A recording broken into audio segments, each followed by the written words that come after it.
जय गुरु जी। संगत जी, आज फिर गुरु जी महाराज के कुछ अनमोल वचन, भगवान महाशिव के मुख से निकला हुआ एक एक वचन हमारे लिए अनमोल खजाना है। संगत जी, बहुत कुछ सीखने को भी मिलता है और गुरु जी के साथ हमारा अपने आप कनेक्शन बनने लग जाता है। जितना हम कंफ्यूज रहते हैं ना कि गुरु जी के कौन से सत्संग सुने, कौन से मैसेज गुरु जी के हैं या नहीं है, इन सभी चीजों का डाउट तब क्लियर होता है जब हमें पता चलता है कि गुरु जी संगत से क्या बातें कह के गए, क्या हमें सिखा के गए। संगत जी, गुरु जी का अगला बहुत ही प्यारा वचन है, गुप्त दान और गुप्त पाठ 10 साल करन नाल तुसी गर्भ जोन विच नहीं आओगे। देखा संगत जी, अगर हम गुप्त दान करते हैं, गुरु जी ने कहा था दान इस प्रकार करो कि तुम लेफ्ट हैंड से कर रहे हो तो तुम्हारे राइट हैंड को भी ना पता चले तुमने क्या दान किया है। पर हम मनुष्य है ना, अगर किसी को कुछ थोड़ा सा भी दान करते हैं तो 10 जगह उसको गा देते हैं। तो आपको पता है संगत जी, ऐसा करने से हमारा किया हुआ दान बिल्कुल जीरो हो जाता है। तो गुप्त दान किया करो, किसी को पता भी ना चले। संगत जी, हम पैसे से दान कर सकते हैं, अपने तन से भी किसी की सेवा कर सकते हैं, ये भी एक दान ही है, पर बिना किसी को बताए। अगर आप गरीबों को, अगर वो ठंड में रोड पे सो रहे हैं, बिना उन्हें बताए, उन्हें कंबल उड़ा के चुपचाप से आ जाते हैं कि आपको कोई देखे ना कि आपने क्या किया है, तो ये होता है हमारा गुप्त दान, जो कि हमें किसी को नहीं बताना है। और गुप्त पाठ, भगवान के प्रति आपकी जो भी भावना है, जो भी आप पाठ करते हैं, अमृत वेले उठते हैं, कुछ भी आप गुरु जी के साथ अपना कनेक्शन बनाते हैं, किसी से भी शेयर ना करें। इसलिए तो मैं बार बार आपको कहती हूँ कि अपनी पर्सनल ब्लेसिंग्स हमें शेयर नहीं करनी है। और इसका कारण यही है संगत जी, क्योंकि जब ये चीजें हम सबको बता देते हैं तो इनका प्रभाव कम हो जाता है और हमें वो ब्लेसिंग भी मिलनी बंद हो जाती है।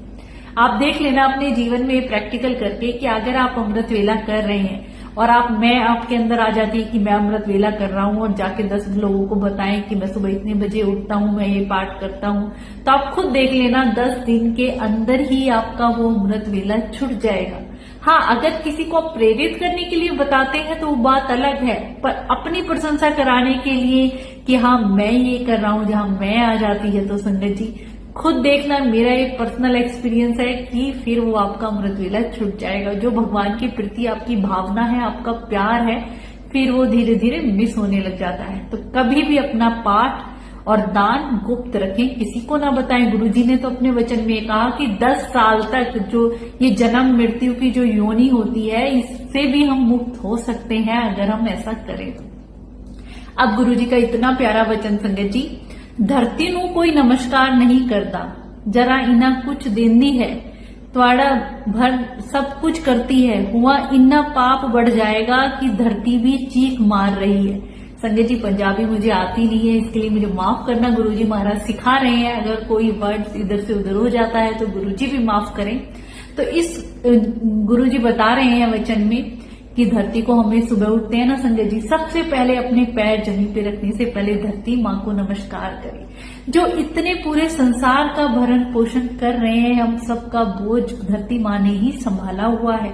वो इतना कुछ सब कुछ सहती हैं और एक दिन इतने पाप बढ़ जाएंगे। कलयुग है संगत जी, कलयुग में ऐसा समा आ जाएगा कि धरती माँ भी चीख मार रही होगी, चीख पुकार करेगी कि मुझे बचा लो इन पापियों से। संगत जी, तो गुरुजी महाराज कहते धरती नु भी नमस्कार किया करो।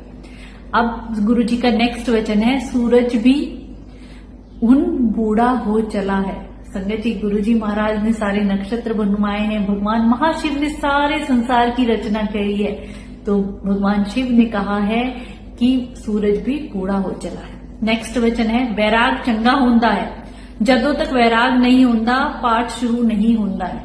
वैराग होना भी बहुत जरूरी है संगत जी। जब तक हमारे जीवन में किसी चीज को लेकर हमें वैराग नहीं होगा तो हम अपनी स्पिरिचुअल जर्नी शुरू नहीं कर सकते हैं, अपनी भक्ति की तरफ बढ़ नहीं सकते हैं। अब भगवान के प्रति हमारा इतना वैराग हो जाए कि उनके सिवा कोई दिखाई ना दे, तभी तो हम भक्ति में आगे बढ़ सकते हैं संगत जी। पर गुरुजी ने यही कहा कि हमें रसिक वैरागी बनना है, अपने कर्तव्य को करते हुए प्रभु को याद करना है, जो भी कुछ जीवन में भगवान ने दिया है सब कुछ एंजॉय करना है। उस बीच बस भगवान को ना भूलें, निरंतर उनका जाप करते रहें, तो यही रसिक वैरागी होता है संगत जी। अब गुरुजी का अगला वचन है, किसी सोंदे हुए नू जगाना नहीं चाहिए है। कोई सो रहा है, आप उसको कभी ना जगाएं। अब ये गुरुजी महाराज क्यों कह के गए हैं, इसके पीछे भी कोई ना कोई राज होगा। एक बार मैंने इसी पे वीडियो बनाई थी, तो एक आंटी का ये क्वेश्चन आ गया, क्या हम अपने बच्चे सोते हुए बच्चों को भी ना उठाएं, उन्हें हमें स्कूल भेजना होता है। संजय जी, बात उस चीज की नहीं हो रही है। बच्चों की भलाई के लिए तो हमें उन्हें उठाना ही होगा, ये तो हमारा कर्तव्य है। हाँ, कोई वैसे सो रहा है और किसी को तंग करने के लिए या कुछ भी हमारी ऐसी समझ हो जिससे उसको नुकसान हो, तो किसी सोते हुए को हम ना जगाएं।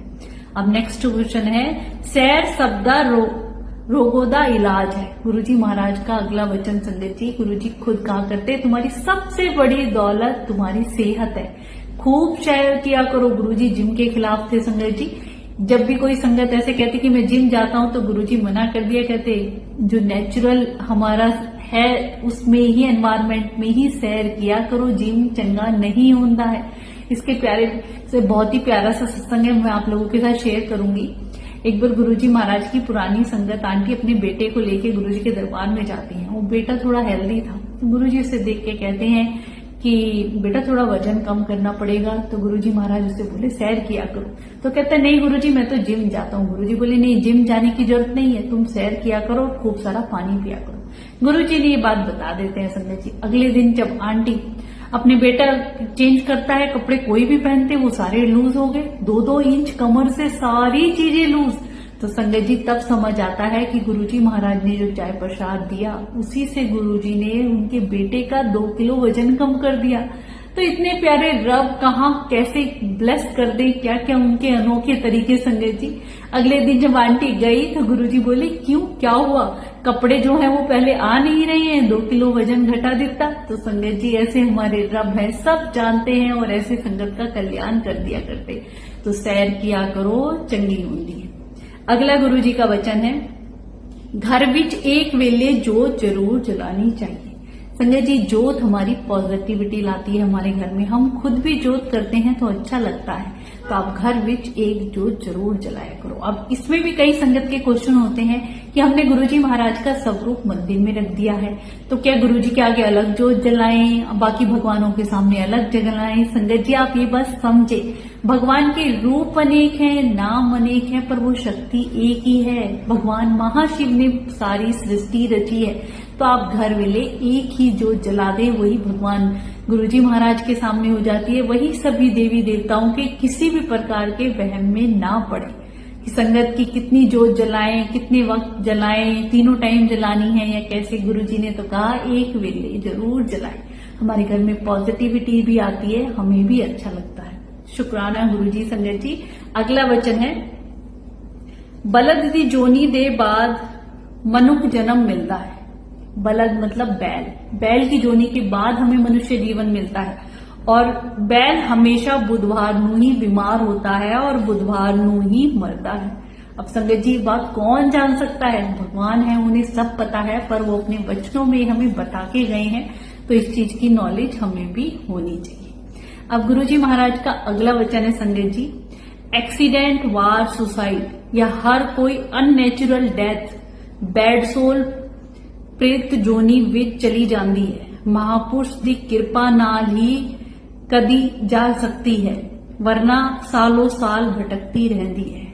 संगत जी ये जितनी भी हम कहते हैं ना, सुसाइड कर लिया, अननेचुरल डेथ हो गई, जैसे अहमदाबाद में प्लेन क्रैश हुआ, कितने सारे लोग जल के मर गए।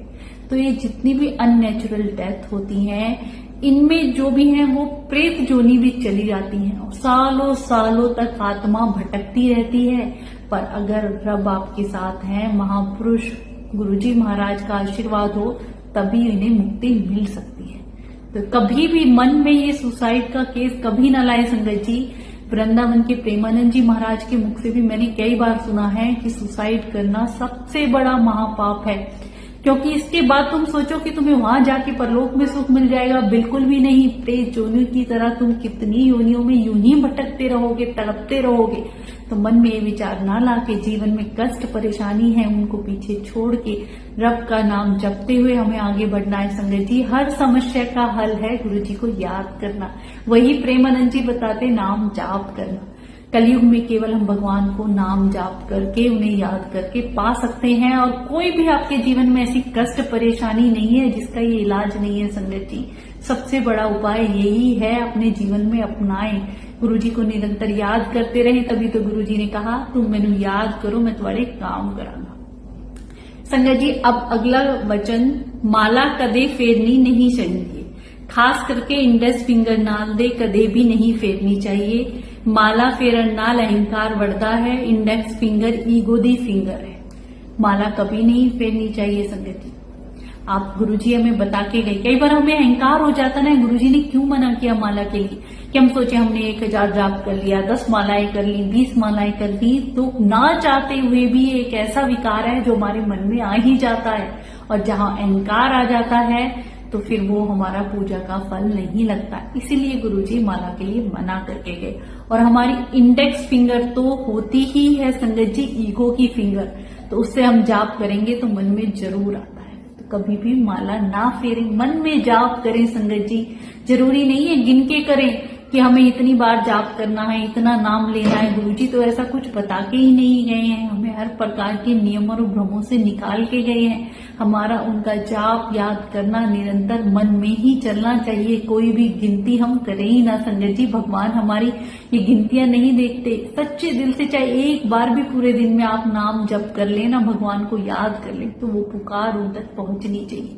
तो संगत जी, आज के गुरुजी महाराज के इतने प्यारे प्यारे वचन आपने सबने सुने हैं, और जो चीजें हमें जीवन में उतारनी चाहिए उन्हें जरूर अपने जीवन में अपनाएं। गुरुजी को मानने का ही मतलब है उनकी बताई हुई बातों पे चलना, और बहुत कुछ सीखने को भी मिलता है संगत जी। हमारे अहम वहम भ्रम तो यूं ही दूर कर देते हैं गुरुजी महाराज अपने वचनों से ही।